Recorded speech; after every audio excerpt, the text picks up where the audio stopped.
السلام علیکم ناظرین، میں آپ کا دوست حسن چشتی۔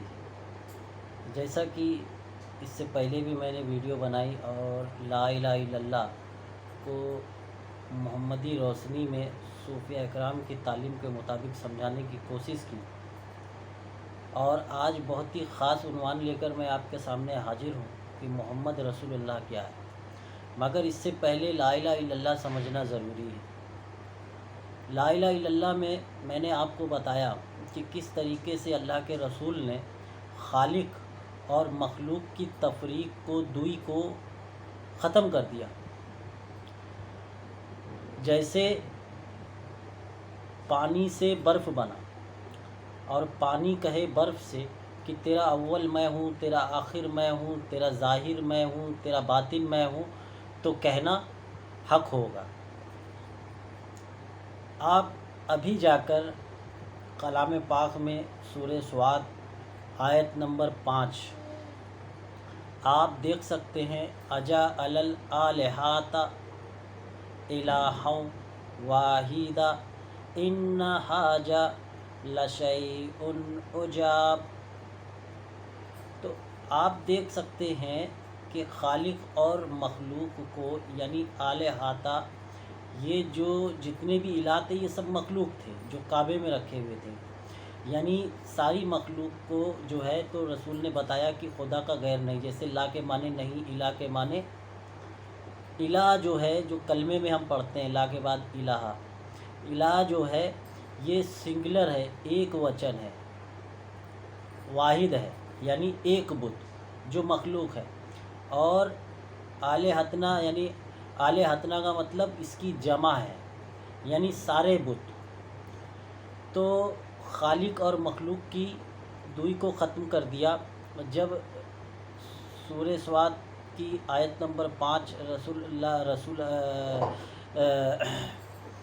اللہ نے جب یہ کلمہ پیش کیا تو ان لوگوں نے یہی کہا کہ کیا بنا دیا، کیا بنا دیا، ساری کائنات کو ایک خدا۔ تو آپ سمجھ سکتے ہیں۔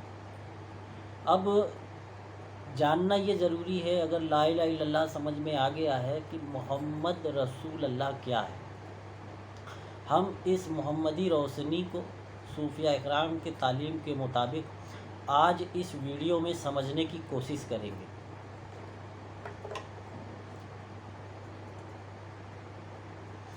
جیسے صوفیہ اکرام کا اقوال ہے کہ محمد رسول اللہ کے معنی ہے اللہ کی تصویر محمد ہے، اللہ کی تصویر محمد ہے، اس لیے محمد کو جمال خدا کہتے ہیں۔ حضرت سلم کو بشر کہا جاتا ہے۔ حضرت سلم ہمارے حضور کا نام ہے، سلم احمد۔ جیسے کہ قرآن میں بھی آیا، حضرت عیسیٰ علیہ السلام نے فرمایا کہ میرے بعد جو آخری پیغمبر ہوں گے ان کا نام احمد ہوگا۔ تو سرکار کا نام کیا ہے بروئے قرآن؟ احمد۔ اور حدیث سے دیکھیں تو حضرت سلم احمد۔ تو اب محمد کسے کہتے ہیں، یہ بہت توجہ چاہوں گا، سمجھنے کی ضرورت ہے کہ محمد کیا ہے۔ دیکھیے کلمے میں راج حیات النبی ہے، اگر کلمہ سمجھ میں آئے گا تو آج جو ہم کہتے ہیں نا کہ محمد رسول ہیں، تو یہ راج ہمیں سمجھ میں آئے گا، کیونکہ اس کے معنی، جو اس کے حقیقی معنی مطلب ہیں، یہ بہت راز درانہ ہے، یہ راج و نیاز سے بھرے ہوئے ہیں۔ اور سارے مخالفین اور فرقہ پرور علماء شروع زمانے سے اسی طاق میں لگے رہے کہ کسی طریقے سے اس کے اصلی معنی مطلب کو چھپایا جائے، مگر یہ ہمارے صوفیہ اکرام کی قربانیاں ہیں، یہ ہمارے اولیاء اللہ بزرگوں کی قربانیاں ہیں کہ وہ صحیح معنی مطلب سینے پہ نقش ہوتے ہوئے وہ آج بھی ہم تک پہنچ رہے ہیں اور تا قیامت پہنچتے رہیں گے۔ تو جیسے صوفیہ اکرام کا اقوال ہے کہ محمد رسول اللہ کے معنی ہے اللہ کی تصویر محمد ہے، اس لیے محمد کو جمال خدا کہتے ہیں۔ محمد کو کیا کہتے ہیں؟ جمال خدا، جلال نہیں، جمال۔ جیسے کہ آپ قرآن میں 99 نام دیکھیں حضور کے، ایک بھی آپ کو غیر رحمانی نام، جلال والا نام نہیں ملے گا، قہار و جبار والا نام نہیں ملے گا، صرف رحمت ہی رحمت والا نام ملے گا۔ اور قرآن میں سرکار کی صفتوں کے لیے بھی یہی فرمایا گیا کہ ہم نے بھیجا مگر سارے عالم کے لیے رحمت بنا کر۔ تو اس لیے محمد کو جمال خدا کہتے ہیں۔ بات کو سمجھنے کی کوشش کیجئے کہ لا الہ الا اللہ سے دوئی ختم ہو گئی، خالق اور مخلوق کی دوئی ختم ہو گئی۔ اب کل کائنات کے حق اور باطل ایک ذات کا نام اللہ ہے۔ اب جب کل کائنات حق اور باطل ایک ذات کا نام اللہ ہے، الاول والآخر والظاہر والباطن، تو اب سوال پیدا ہوتا ہے کہ حمد کس کی جائے گی؟ حمد کس کی جائے گی؟ تو اللہ کے رحمانی صفتوں کا مجموعہ محمد ہے۔ رحمانی صفتوں کا مجموعہ محمد ہے، اور محمد کے معنی ہے جس کی تعریف کی گئی، یعنی تعریف کیا ہوا۔ تو آگے غور و فکر کے ساتھ سمجھنے کی کوشش کریں کہ حضرت سلم کو بشر کہا جاتا ہے، مگر محمد بشر نہیں۔ حضرت سلم تو بشر ہو سکتے ہیں، حضور ہمارے بشر ہو سکتے ہیں، ان کے ماں بھی ہیں، باپ بھی ہیں، بھائی بھی ہیں، مگر محمد اس کو کہا جاتا ہے کہ نہ جس کے کوئی ماں ہے، نہ باپ ہے، نہ بھائی ہے، نہ بہن ہے، نہ بیٹے ہیں۔ تو اس محمد کو سمجھنے کی ضرورت ہے کہ وہ محمد ہے کیا جو ہم محمد رسول اللہ میں پڑھتے ہیں، کہ محمد مانے جس کی حمد کی جاوے، اور رسول اللہ مانے تصویر خدا۔ رسول اللہ مانے تصویر خدا، اور محمد مانے جس کی حمد کی جاوے۔ چونکہ مشہور عام قول ہے کہ حمد خدا کے لیے ہے، حمد خدا کے لیے ہے، اور جب آئینے خدا میں خدا کی تصویر، جب آئینے خدا میں خدا کی تصویر کو دیکھ لیا تو خدا کی حمد کی۔ پھر سے سمجھ لیجیے، خدا کی تصویر کو دیکھ لیا گیا تو خدا کی حمد کی گئی، لہٰذا حمد کرنے کے بعد تصویر خدا کو محمد کہا گیا۔ لہٰذا حمد کرنے کے بعد تصویر خدا کو محمد کہا گیا۔ محمد کے معنی جس کی حمد کی جائے، اور حمد کے وہ الفاظ ہیں۔ حمد کے الفاظ کیا ہیں، اس پہ دھیان چاہوں گا۔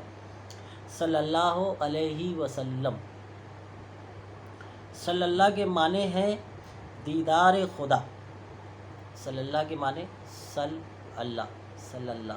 صلی اللہ کے معنی ہے دیدار خدا۔